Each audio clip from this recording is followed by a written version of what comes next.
Trajes finos, ternos de primeira. À mesa, o que há de melhor: lagosta, carpaccio e bebidas premiadas. Seja bem-vindo à Festa da Democracia. Uma cerimônia paga com o seu dinheiro para que eles aproveitem ao máximo. Entre os presentes, somente cidadãos de primeira classe. Porque a Festa da Democracia é você quem paga. Auxílio moradia, verba para o paletó, aposentadorias generosas, motoristas particulares e até vale gasolina. No Brasil, temos o segundo Congresso Nacional mais caro do mundo. Um custo de mais de 14 bilhões por ano no bolso do brasileiro. Isto porque a Festa da Democracia é você quem paga. E fique tranquilo, pois ao final do dia sempre sobram as migalhas. Escolas caindo aos pedaços. Salas sem ventilação e até goteiras. Ruas esburacadas. Os moradores já estão cansados de pedir que a prefeitura faça obras no local. Hospitais sucateados. A saúde está zerada! Criminalidade generalizada. Custeamos o luxo a troco de lixo. Crianças disputando alimentação com os urubus. Lagosta para eles, cesta básica para você. Hospital de luxo para eles, SUS para você. Segurança armada para eles, insegurança para você. Isto porque a Festa da Democracia é você quem paga. São burocratas e políticos que usam a máquina pública para interesses próprios. No fim, o preço disso tudo é um só. Uma nação sufocada pelos tentáculos daqueles que sugam até o último centavo do povo sob pretexto do bem comum. A impressão é de que a população é a plebe e eles os verdadeiros senhores feudais. Mas se todo o poder emana do povo, como chegamos até aqui? Há poucos meses das eleições de 2022, a Brasil Paralelo decidiu investigar as raízes da crise política brasileira.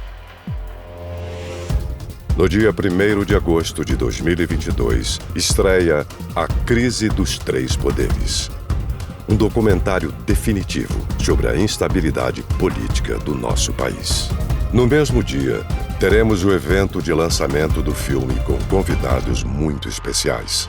Clique no link e cadastre-se gratuitamente para o evento de lançamento. Você irá ganhar acesso ao e-book Ideologias Políticas que montamos para o curso ministrado por Lucas Ferrugem na Brasil Paralelo. Seu cadastro também é fundamental para que possamos enviar conteúdos exclusivos sobre o tema diretamente para o seu e-mail. Nós contamos com a sua participação. Muito obrigado e até breve. Bem-vindos a mais um episódio da série Investigação Paralela, onde investigaremos mistérios que chocaram o país. Eu sou Henrique Zingano. Eu sou Felipe Benck. E a dinâmica desse programa é o seguinte, pessoal. Eu tenho aqui um caso, eu vou apresentar para o meu colega de mesa, e ao final nós vamos debater as teorias sobre o que pode ter acontecido na verdade com ele. E para você que ainda não é inscrito, se inscreva no nosso canal, ative o sininho para receber as notificações. Você que é membro da Brasil Paralelo, baixe nosso aplicativo e fique por dentro dos novos lançamentos.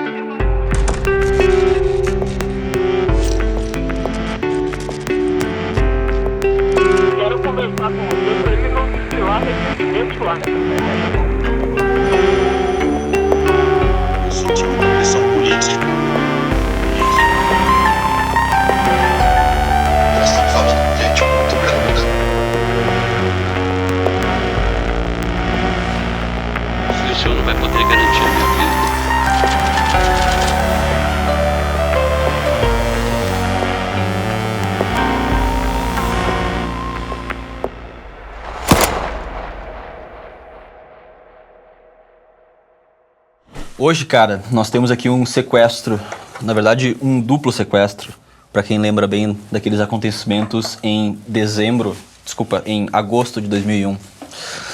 Lembra do sequestro do Silvio Santos? Lembro. Lembra do sequestro da Patrícia Bravanel? Lembro. Alguma coisa sobre isso? Lembra alguma coisa mais? Não, eu lembro que foi televisionado, teve coisa ao vivo, vários dias o cara lá se rende, não se rende. Sim. Mas tu sabe o envolvimento do PT com esse caso? Ah, começou. Começou. É sério? É sério, tem PT com isso. É sério. Cara, eu tô começando a achar que é perseguição. Calma lá. E esse aqui pode ser mais um deles. Pode ser. Talvez. Não tô dizendo que seja. Não, nem que não seja. Nem que não seja, muito pelo contrário. Bom, vamos começar essa história aqui então.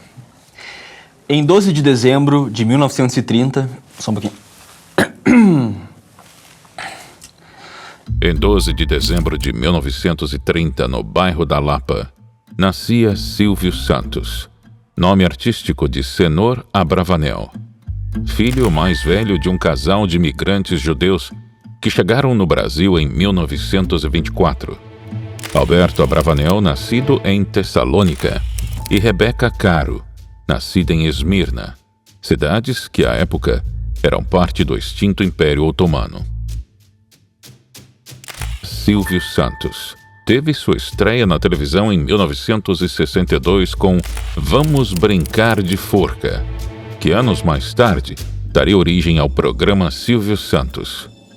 Além de transformar o apresentador em um dos grandes ícones da televisão brasileira, o show de variedades deu destaque para personagens como o locutor Lombardi, o produtor Rocky e o animador Liminha.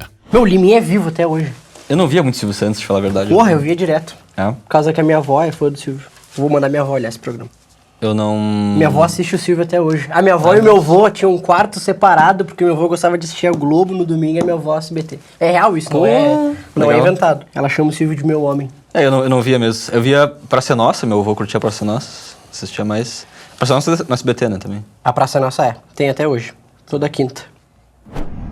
Fundador do Sistema Brasileiro de Televisão, é proprietário do conglomerado Grupo Silvio Santos, que além do SBT, inclui empresas como a Loteria Telecena, a Jequiti e a TV Alphaville. Silvio tem também empresas de seguros, distribuidoras de automóveis, uma administradora de cartões de crédito e um banco.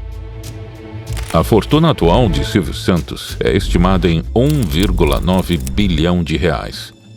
De acordo com a Forbes, ele é a 179ª pessoa mais rica do Brasil em 2020, sendo a única celebridade brasileira na lista de bilionários da revista Forbes.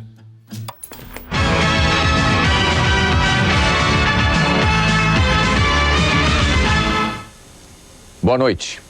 Os mais inventivos roteiristas de cinema, os mais criativos autores de romances policiais se surpreenderam com os fatos registrados em São Paulo.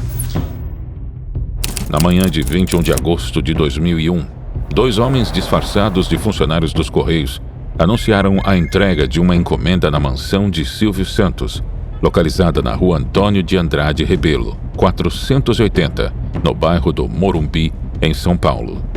José Isaldino Ramos da Silva, que trabalhava na portaria e abriu a janela da guarita para receber a entrega, foi rendido pelos homens armados.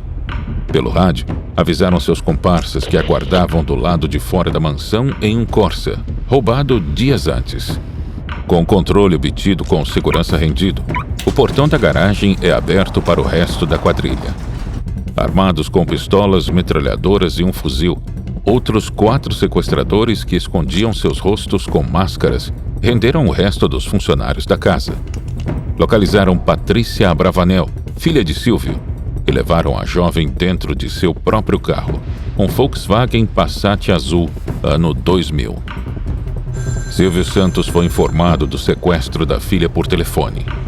O apresentador estava num flat em outro bairro da capital e foi avisado pela mulher Iris Abravanel, de quem estava separado havia apenas um mês. Ele estava separado, por isso ele estava no flat. Isso. Meteu persona, saiu de casa Sim, e... não, deixou as pessoas deixou todo mundo bem e foi para um flat. Imagina o flat do Silvio. O empresário não hesitou em telefonar para o secretário de Segurança do Estado, Marco Vinícius Petreluzzi, para pedir ajuda. Imediatamente, o secretário acionou a delegacia anti-sequestro e o delegado Wagner Gil disse que passou a tarde na casa de Silvio Santos. A polícia fez um levantamento de empregados e ex-funcionários da casa e verificou que pelo menos 15 trabalhadores, entre guardas, serventes e copeiras, foram demitidos da casa nos últimos 12 meses. O empresário também recebeu o telefonema de Fernando Henrique Cardoso. O presidente da República colocou o Ministério da Justiça e a Polícia Federal à sua disposição.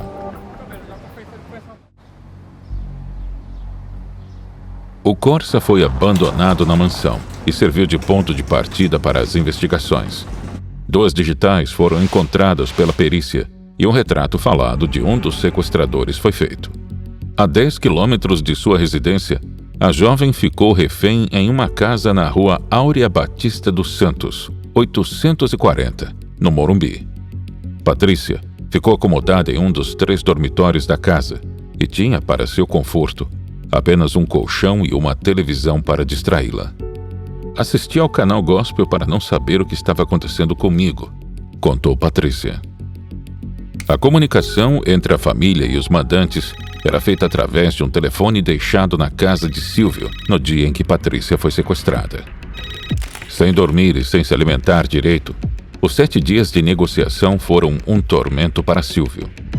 Em um dos momentos mais difíceis, precisou de auxílio médico pela alta pressão e passou a tomar calmantes leves para relaxar. A mãe Iris se apegou à religião evangélica e rezava incessantemente. Silvio fez um apelo público pedindo através de uma carta dramática escrita à mão: "A vida da minha filha Patrícia depende da minha palavra empenhada e da colaboração de vocês. Que Deus ouça as nossas preces e que tudo termine bem."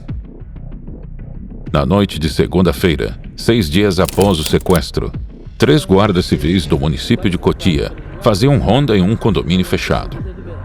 Pedro Álvares Paloni, José Giquiri dos Santos e Miguel Ribeiro da Silva então avistaram uma demarcação feita com cal na calçada. Seguindo a trilha, encontraram um homem com um rádio montado em uma bicicleta no meio de um matagal. Estranhando a situação, os policiais se identificaram e deram voz de prisão. O suspeito foi algemado e colocado no banco de trás da viatura. Em seguida, outros 2 homens que cobriam os rostos com capuz se identificaram como policiais e se aproximaram. "Nós é que somos da polícia, não vocês", retrucou um dos guardas. Foi quando começou o tiroteio. Portando armamento muito inferior aos bandidos, os guardas não conseguiram prender os 2 homens, que fugiram de carro do local. Os bandidos estavam com metralhadora, espingarda calibre 12 e pistola automática, e a gente só trabalha com 38. No meio do tiroteio, só tinha viatura para nos proteger, relatou Pedro em entrevista. Após o tiroteio, os policiais iniciaram o interrogatório de Marcelo Batista Santos, conhecido como Pirata. No momento da prisão, Marcelo ainda não havia sido relacionado ao sequestro da filha de Silvio Santos, mas mais tarde se descobriria que a trilha de cal encontrada por acaso pelos policiais era, na verdade, onde o resgate de Patrícia Abravanel aconteceria. Durante as negociações, foram várias as tentativas de entregar o dinheiro. O pedido inicial de R$2 milhões foi reduzido ao passar dos dias, mas agora, com um dos integrantes da quadrilha nas mãos da polícia, precisaram apressar os planos. O acerto foi feito em torno da meia-noite de segunda-feira. No trevo da cidade de Jandira, da rodovia Castelo Branco, estava parado um Volkswagen Gol. O familiar entregou a quantia de R$500 mil num saco plástico transparente para um dos sequestradores. Com os olhos vendados, Patrícia foi colocada no banco passageiro de seu próprio carro. Na Marginal Pinheiros, próximo ao Palácio dos Bandeirantes, os sequestradores pararam o carro. "Me perdoa, princesa", afirmou um deles.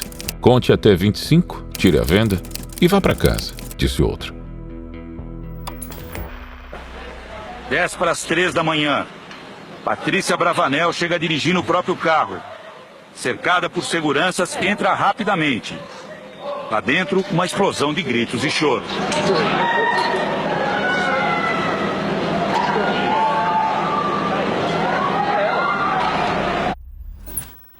Meu, os caras largaram ela no carro e ela foi sozinha pra casa. Foda, né, meu? Imagina essa volta pra casa, como é que não foi? Tá louco, meu. Tipo...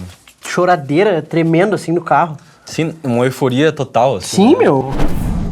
Marcelo foi interrogado na delegacia anti-sequestro pelo delegado Wagner, que desconfiou do envolvimento do rapaz no rapto de Patrícia.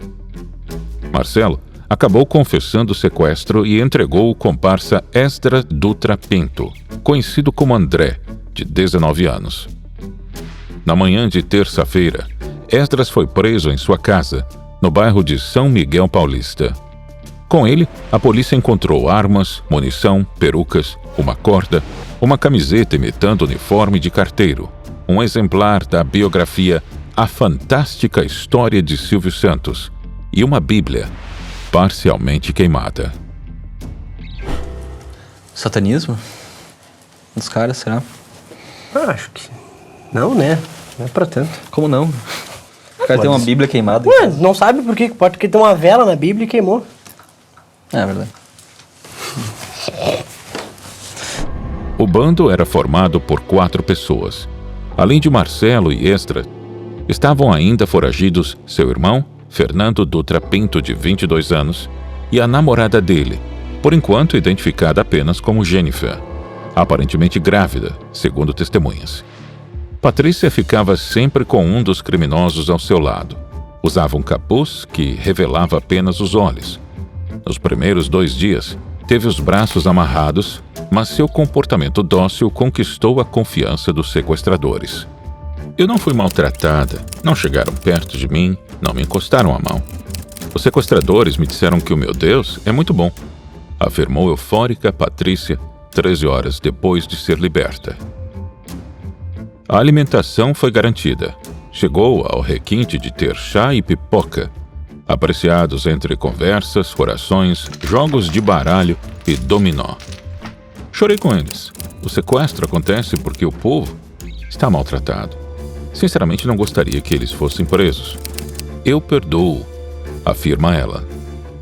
Então, cara, depois que a filha do Silvio Santos retornou pra casa, ele prometeu mudar a conduta dele, né? Ele disse que ia demitir todos os seguranças dele, né? Porque foi realmente uma invasão, talvez que não deveria ter acontecido, né? O cara cheio de segurança e tal, os caras entraram assim em 2 toques, né? E ele também disse que ia parar de transitar por São Paulo com o seu Lincoln Continental 1999, blindado, branco, com a capota verde claro. É, não é todo Bravo, dia né? que tu vê um Chato, carro. chato. Um é que Lincoln é? Continental 99. Deixa eu ver uma imagem aqui. É aqueles carros tipo da polícia. Aham. Brabo. Brabo. Nave. Pai é chato. É, fiquei de patrão. Ah, ele manda. Patrão, né? Silvio. Sim. Ele mandou importar esse carro aí, certo? Ah, 100%. Não vende aqui no Brasil. Lindaço, né? O homem que sequestrou Patrícia Bravanel mostrou ser um bandido frio, capaz de ações inesperadas. A perseguição a Fernando Dutra Pinto começou ontem à noite e mobilizou dezenas de policiais. Um flete numa região nobre de Barueri, na Grande São Paulo. Foi aqui que Fernando Dutra Pinto, o mentor do sequestro de Patrícia Bravanel, se hospedou na terça-feira à noite, um dia depois do pagamento do resgate. Na ficha de entrada, nome falso de Claudemir Souza, profissão declarada, músico. Mas logo esse hóspede do apartamento 1004 chamou a atenção dos funcionários. No quarto dele, a camareira viu armas. A segurança do flat avisou este delegado em São Paulo. Policiais da delegacia foram ao quarto e confirmaram. Além das armas, havia R$ 464.850, o que levou à desconfiança. Poderia ser o sequestrador. Os policiais chamam reforço. 2 investigadores esperam pelo suspeito no 10º andar. Outro policial fica na portaria. Pouco depois das 5 da tarde, Fernando chega ao flat, com o cabelo tingido de loiro, e vai direto para o elevador. Atrás dele, entra o policial. No 10º andar, o policial dá voz de prisão. Fernando saca 2 armas. Os outros 2 policiais ajudam na tentativa de desarmá-lo. A troca de tiros. 2 policiais são mortos.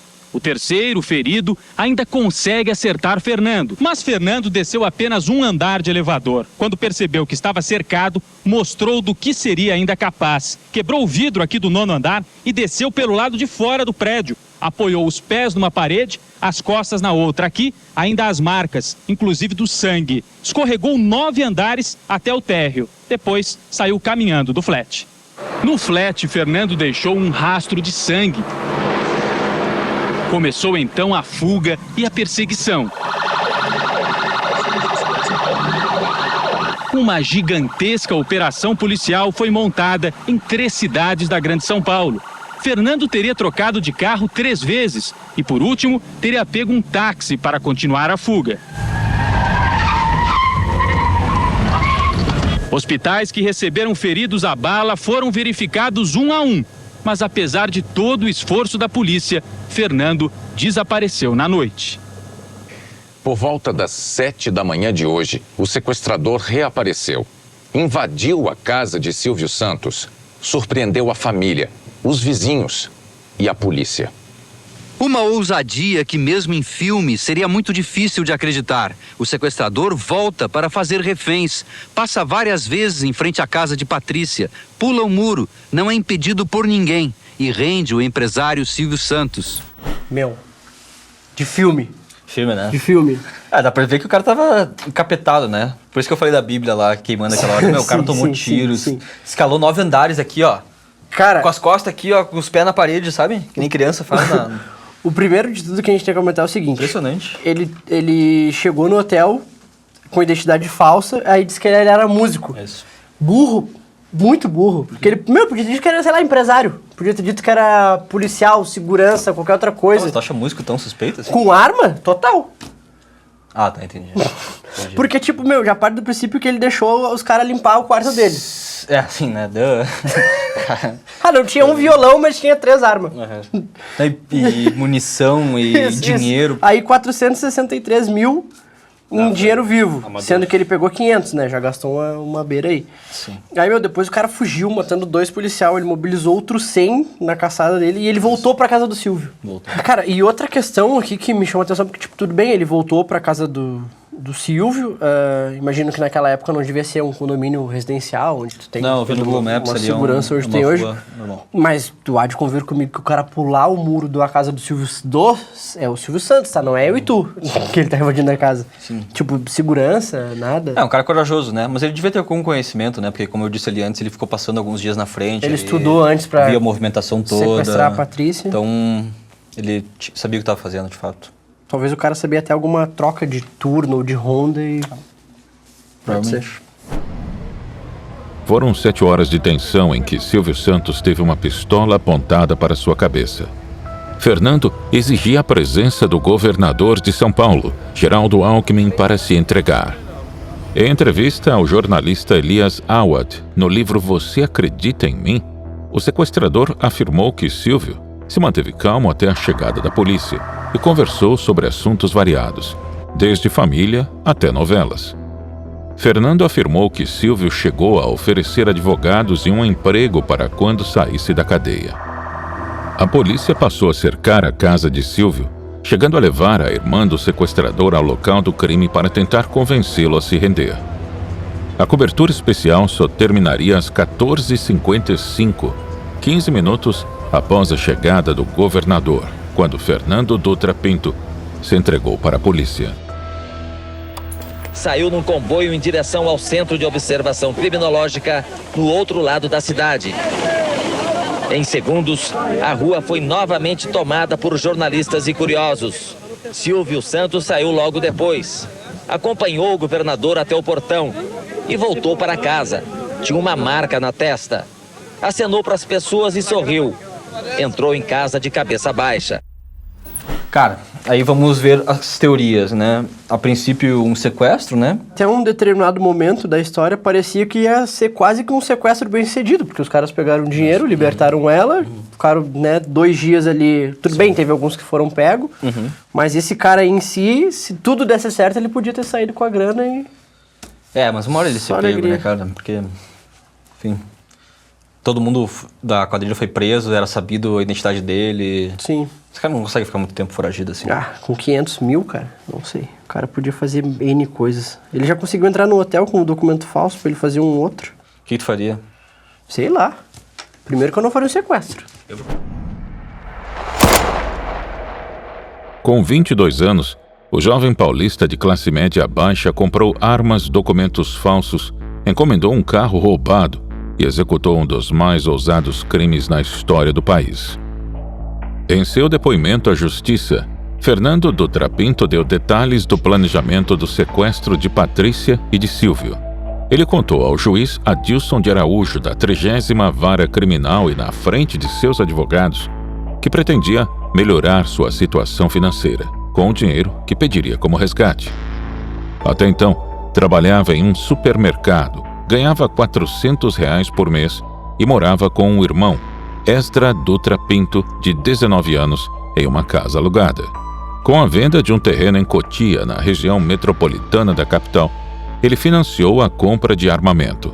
Cerca de R$2.000 pagaram por 3 pistolas calibre 380, uma metralhadora e farta munição. Tudo comprado em Itapevi e em Osasco, na Grande São Paulo. Ô meu, R$2.000. Hoje tu não compra um calibre 22 com R$2.000, acho. Compraram 3 pistolas, uma metralhadora e munição. E munição. Era barato, hein? É, mas o que me impressionou é que o cara que ganhava R$400 tinha um terreno em Cotia. Ah, devia ser dos pais, deve ter herdado e tal. Porque eu vi tem uns vídeos que tem os pais dele, a casa que ele morava e tal. Os pais dele não eram de classe média baixa, exatamente. Sim. Assim, né? Ele que não... Ele que não, né, preferiu a vida do crime. Exato. Em seguida, adquiriu uma identidade falsa para alugar a casa do cativeiro. Se identificando como músico profissional Laudenir Passos, fechou 2 contratos de locação. Um em Itapevi e outro em São Paulo, a casa que serviu de cativeiro de Patrícia. Manuel França, um senhor com 79 anos de idade, é o dono do imóvel e mora na casa vizinha. Acertou o aluguel mensal de R$800 com os novos inquilinos. Não desconfiei de nada e gostei dos inquilinos porque é a primeira vez que pagam o aluguel em dia, conta. Fernando disse ter convencido seu irmão a ajudar. Esdra abandonou o emprego de operador de caixa de supermercado e emprestou R$400 para as despesas do sequestro. Por 2 meses, vigiaram a casa de Silvio Santos no Morumbi, usando o carro do pai deles. Fernando disse ter comprado os uniformes de carteiro de um funcionário dos Correios. 3 dias antes de agir, encomendou um Corsa roubado de um conhecido em Itapevi. Logo depois da fotografia de Fernando Dutra Pinto ser divulgada, os investigadores começaram a tomar conhecimento de diversos crimes praticados por ele e por seu irmão Esdras. Na noite de 12 de abril do mesmo ano, os dois sequestraram um casal em Pinheiros, percorreram diversos caixas eletrônicos e na madrugada do dia seguinte, abandonaram o casal amarrado no interior do carro no quilômetro 33 da rodovia Raposo Tavares, em Cotia. 2 policiais rodoviários avistaram e foram investigar o carro. Quando soltavam o casal das cordas, foram surpreendidos por Fernando e Esdras, que acabaram roubando as armas, os coletes à prova de bala e o carro da polícia rodoviária. Os coletes foram encontrados em uma casa em Itapevi, na Grande São Paulo, que funcionava como uma espécie de quartel-general do grupo. Em 2001, Esdras e Fernando assaltaram um posto de gasolina em Barueri e balearam o vigia. Todas as vítimas reconheceram Fernando. Certamente foi com o produto desses crimes que eles financiaram o sequestro de Patrícia Bravanel e compraram a casa de 90 mil onde moram seus pais, disse o delegado que investigou o caso. Aí, cara, depois que o Fernando sequestrou o Silvio e se entregou, né, pra polícia, ele foi preso, ficou preso. Só que ele ficou preso 2 semanas só, porque ele veio a falecer na cadeia apenas 2 semanas depois de preso. E depois de muitas suspeitas de envenenamento... mataram ele, né? O ML falou que ele foi vítima de uma infecção generalizada por conta de um machucado nas costas. Suspeito. Minimamente. Suspeito. É por isso que a gente vai levantar uma outra teoria aqui, né? Então vamos imaginar aqui, venham comigo, pensando se houvesse um mandante. Quais seriam as relações e por quê, né? Entendi.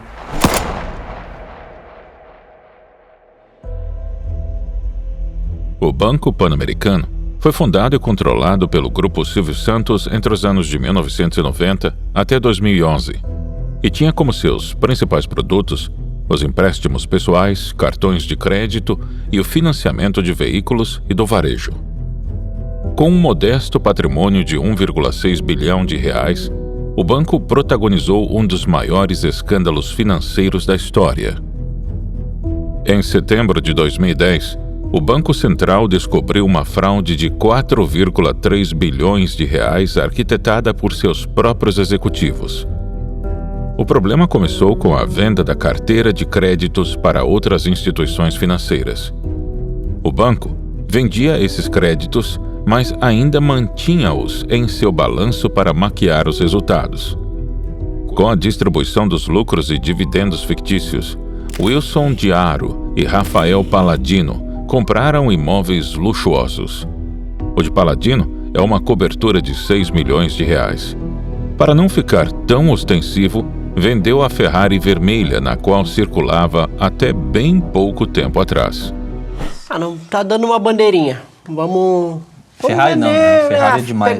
Pegou mal. Vamos ficar só com o apartamentinho e vender uma Ferrari. Investigações do Ministério Público Federal identificaram mais de 16 milhões somente em saques em espécie relacionados à fraude.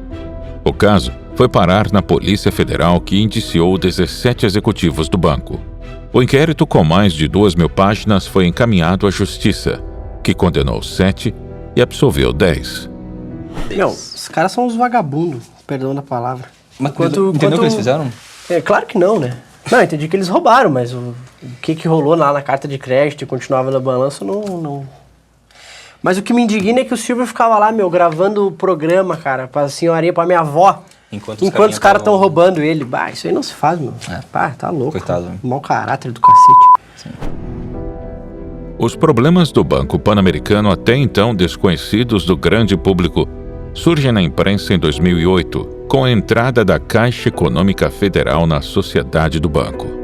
Só que assim, o que aconteceu foi que quando a Caixa, então, comprou quase metade do banco em 2009, ela passou a indicar os executivos do banco. E foi aí que começou a fraude que eles fizeram depois, entendeu? A fraude que aconteceu ali em 2010, 2011, ela foi feita pelos funcionários da Caixa, que por sua vez foram indicados pelo PT. Entende? Entendi. Esse é o esquema. Ah, eu achei que tinha dado ruim antes já. Não, a fraude começou depois que esses executivos entraram. Entendi. Não antes. Putz, os caras entraram pra roubar então. Sim. Mas eu vou ligar isso com sequestro ainda. Calma, vou chegar lá. Em 2008, uma bolha financeira na Wall Street se abateu sobre todo o mundo. A crise que chegou ao Brasil foi marcada pela expressão marolinha, termo usado pelo ex-presidente Lula para minimizar seus efeitos. A crise afetou o banco de Silvio Santos. Era a oportunidade que a Caixa Econômica Federal do segundo governo de Lula estava esperando. No final de 2009, a Caixa adquiriu 49% das ações do Banco Pan-Americano pela bagatela de 739,2 milhões de reais. A operação contou com o aval entusiasmado do ministro da Fazenda, Guido Mantega, que considerou a compra uma ótima oportunidade para o governo ampliar sua participação no mercado financeiro. Foi o ministro quem bateu o martelo para que a Caixa fechasse o negócio. A fraude bilionária e a solução dada ao caso do Banco Pan-Americano levantam inúmeras dúvidas. Difícil entender como um rombo contábil gigantesco de 2,5 bilhões permanece meses e meses sem ser detectado, passando despercebido por uma das maiores empresas de auditoria do mercado, a Deloitte, pela Caixa Econômica Federal e pelo Banco Central. Ninguém viu? Ninguém notou? Ninguém se ligou. Com certeza. A gente sabe como é que funciona a auditoria fiscal, né? Um pouco pelo menos. Sim. Uma das coisas mais que funciona no Brasil é a Receita Federal. Exatamente. Né? Como é que passou? Né? Como é que passou 2 milhões, os caras vendendo, né? Título vendido para banco. Banco é um troço que tudo é regularizado, tudo é regulamentado, não se faz nada sem tem o mínimo de um fechamento ali de negócio, né? Não é? Sim, então, né? Alguém não viu, alguém deixou passar, etc. Né? Não viu. O banco só não quebrou porque o Grupo Silvio Santos assumiu a responsabilidade pelo problema e ofereceu seus bens para conseguir um empréstimo junto ao Fundo Garantidor de Crédito. Silvio Santos ofereceu 44 empresas de seu grupo como garantia ao Fundo Garantidor de Crédito, que socorreu o Pan-Americano para evitar uma quebradeira sistêmica no setor financeiro nacional. O FGC é uma entidade privada mantida pelos bancos desde 1995, que tem como principal função proteger parte dos depósitos dos clientes dos bancos. A história do Pan-Americano ficou ainda mais esquisita depois que a Polícia Federal, ao analisar os computadores dos executivos do banco, descobriu que eles tinham uma relação íntima com integrantes do PT. Trocaram e-mails com Luiz Gushiken, ex-ministro da Comunicação Social no governo Lula, nos quais discutiram estratégias para a instituição. Viu? Falei, os caras ficaram rindo aí de mim. Foi, Aqui, e ele chegou onde ele queria. Relação... No PT. Tá, mas não com sequestro ainda, mas eu ainda vou chegar lá. Tá, não, vai só daqui pra frente, do PT agora é só piora. Agora é só ladeira abaixo, daqui pra frente só pra trás. Gushiken exigiu, por exemplo, que não se fechasse qualquer negócio para a compra de horários no SBT sem sua participação. Descobriram também que o banco foi grande doador de dinheiro para campanhas políticas do PT. Só para a campanha de Lula em 2006 foram R$500 mil. E durante a campanha eleitoral, o SBT de Silvio Santos fez uma cobertura pró-Dilma no seu noticiário. O Banco Pan-Americano, que fez parte do Grupo Silvio Santos, foi alvo hoje de uma ação da Polícia Federal em São Paulo. A investigação aponta que a Caixa Econômica Federal comprou ações do banco numa operação irregular. Henrique Abravanel, irmão mais novo de Silvio Santos e ex-executivo do Pan-Americano, teve o sigilo fiscal e bancário quebrado pela Justiça. A operação inclui também a quebra de sigilo bancário dos executivos André Esteves, do BTG Pactual. Em 2015, Esteves chegou a ser preso pela PF, acusado de obstruir as investigações da Lava Jato. Depois de sanar as contas, o banco foi vendido em 2011 ao BTG Pactual por R$450 milhões. O Ministério Público Federal denunciou o caso à Justiça em agosto de 2012, indiciando 17 réus. Os ex-funcionários do banco teriam desviado milhões por meio da distribuição de bônus fraudulentos. E o governo, então, federal, usando a Caixa, comprou o banco do Silvio, aí quebrou o banco, usando os seus executivos, fazendo aquela fraude lá, aí comprou o resto do banco do Silvio, usando o André Esteves e o BTG. Então, eles se adonaram do banco assim, ó. Sim, saca? Tá, mas o Silvio não teve nada a ver com... Não se beneficiou de nada. Nada. Ele só quis fazer, ele só certo, ele teve que dar as empresas dele aqui como garantia, Sim. Ele realmente não teve nada com as fraudes. Ele perdeu as empresas, então? Acho que ele deu como garantia só, não chegou a perder porque como o FGC injetou dinheiro, o banco não quebrou, Então, entendi. Foi tudo garantido. Mas os caras tomaram de assalto o banco do cara. Sim. Coitado do Silvio. Foi se envolver com gente errada. Sim.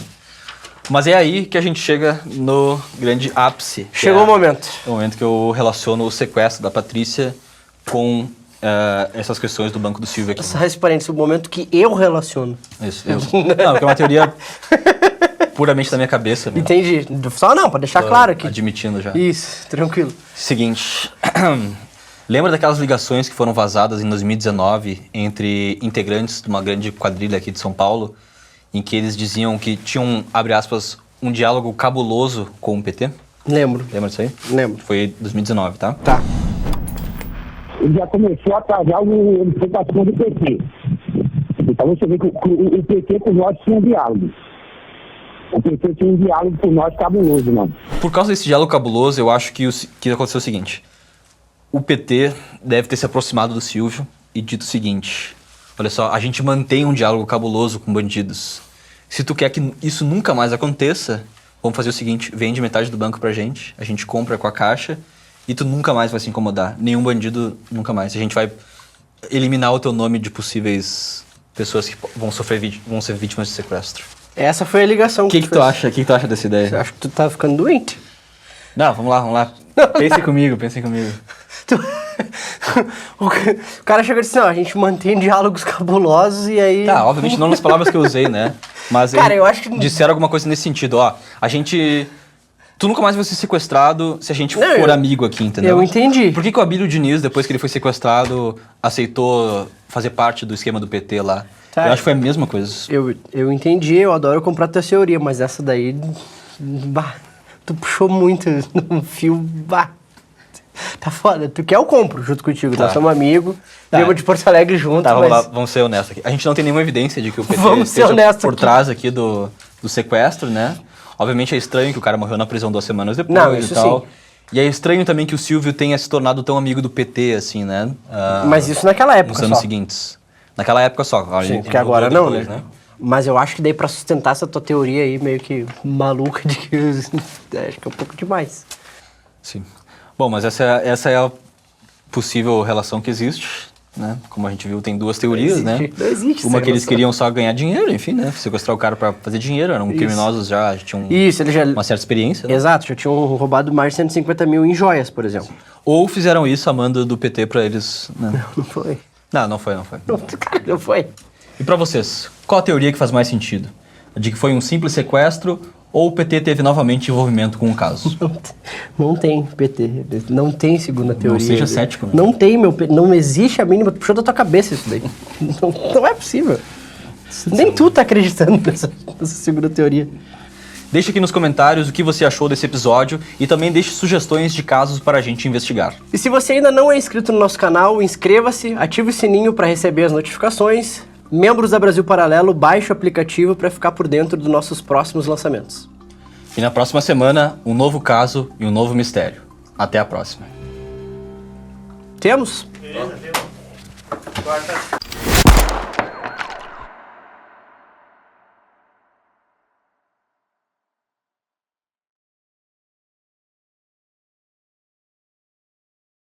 Trajes finos, ternos de primeira. À mesa, o que há de melhor: lagosta, carpaccio e bebidas premiadas. Seja bem-vindo à Festa da Democracia. Uma cerimônia paga com o seu dinheiro para que eles aproveitem ao máximo. Entre os presentes, somente cidadãos de primeira classe. Porque a Festa da Democracia é você quem paga. Auxílio moradia, verba para o paletó, aposentadorias generosas, motoristas particulares e até vale gasolina. No Brasil, temos o 2º Congresso Nacional mais caro do mundo. Um custo de mais de 14 bilhões por ano no bolso do brasileiro. Isto porque a Festa da Democracia é você quem paga. E fique tranquilo, pois ao final do dia sempre sobram as migalhas. Escolas caindo aos pedaços, Salas sem ventilação e até goteiras. ruas esburacadas, Os moradores já estão cansados de pedir que a prefeitura faça obras no local. hospitais sucateados, A saúde está zerada! criminalidade generalizada. Custeamos o luxo a troco de lixo. Crianças disputando alimentação com os urubus. Lagosta para eles, cesta básica para você. Hospital de luxo para eles, SUS para você. Segurança armada para eles, insegurança para você. Isto porque a Festa da Democracia é você quem paga. São burocratas e políticos que usam a máquina pública para interesses próprios. No fim, o preço disso tudo é um só. Uma nação sufocada pelos tentáculos daqueles que sugam até o último centavo do povo sob pretexto do bem comum. A impressão é de que a população é a plebe e eles os verdadeiros senhores feudais. Mas se todo o poder emana do povo, como chegamos até aqui? Há poucos meses das eleições de 2022, a Brasil Paralelo decidiu investigar as raízes da crise política brasileira. No dia 1º de agosto de 2022, estreia A Crise dos Três Poderes. Um documentário definitivo sobre a instabilidade política do nosso país. No mesmo dia, teremos o evento de lançamento do filme com convidados muito especiais. Clique no link e cadastre-se gratuitamente para o evento de lançamento. Você irá ganhar acesso ao e-book Ideologias Políticas que montamos para o curso ministrado por Lucas Ferrugem na Brasil Paralelo. Seu cadastro também é fundamental para que possamos enviar conteúdos exclusivos sobre o tema diretamente para o seu e-mail. Nós contamos com a sua participação. Muito obrigado e até breve.